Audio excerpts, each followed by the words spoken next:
சூப்பரான herbal soap, சம்மருக்கு ஏற்ற சோப்பு. இது எப்படி செய்யலாம் அப்படிங்கிறதான் பார்க்க போகிறோம். ரொம்பவே சூப்பராக இருக்கும். கண்டிப்பாக நீங்களும் ட்ரை பண்ணி பாருங்கள். மிக்ஸி ஜாரில் 1 கப் வந்து வேப்பிலை போட்டுக்கலாம்.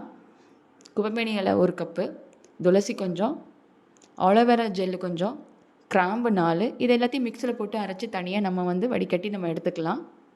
இது கூட வந்து விளக்கெண்ணெய் கொஞ்சம், தேங்காய் கொஞ்சம், அரிசி மாவு 1 ஸ்பூனு, 1/4 டேபிள் ஸ்பூன் வந்து மஞ்சத்தூள் போட்டு அதை நல்லா மிக்ஸ் பண்ணி வச்சுக்கலாம். ஒரு பாத்திரத்தில் தண்ணி வச்சு அந்த பாத்திரத்தில் நம்ம வந்து சோப் பேஸ் 1 கப் எடுத்து அதை நம்ம போட்டுட்டு அதை வந்து நல்லா மெல்ட் ஆனதை நம்ம மிக்ஸ் பண்ணி வச்சுருக்கிறதையே இது கூட நம்ம ஆட் பண்ணிவிட்டு சோப் மோல்டில் வந்து நம்ம என்ன பண்ண போகிறோம் அப்படின்னா இது நம்ம வந்து ஊற்ற போகிறோம். அதுக்கு முன்னாடி நம்ம வந்து சாண்டல்வுட் ஆயில் வந்து லைட்டாக நம்ம வந்து போட்டுக்கலாம். நம்ம வாசத்துக்காக நம்ம போட்டுக்கலாம். இப்போ கொஞ்சம் நேரம் கழித்து நம்ம பார்த்தோம் அப்படின்னா ஒரு சூப்பரான ஹெர்பல் சோப்பு ரெடி ஆயிடுச்சு. சம்மருக்கு ஏற்ற சோப்பு. இது ரொம்பவே நல்லாயிருக்கும். ஸ்கின்னும் வந்து நல்லாவும் மாய்ஸ்சரிங்காகவும் இருக்கும்.